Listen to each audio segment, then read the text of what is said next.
ഇതെൻ്റെ അച്ഛൻ, ഇതമ്മ. ഇവരാണ് എൻ്റെ ഏറ്റവും വലിയ ഫ്രണ്ട്സ്. പക്ഷേ എൻ്റെ ഏറ്റവും വലിയ സന്തോഷം എന്താണെന്നറിയോ?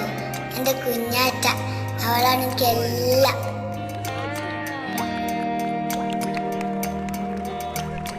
கண்ணான கண்ணே கண்ணான கண்ணே நம் மீது சாய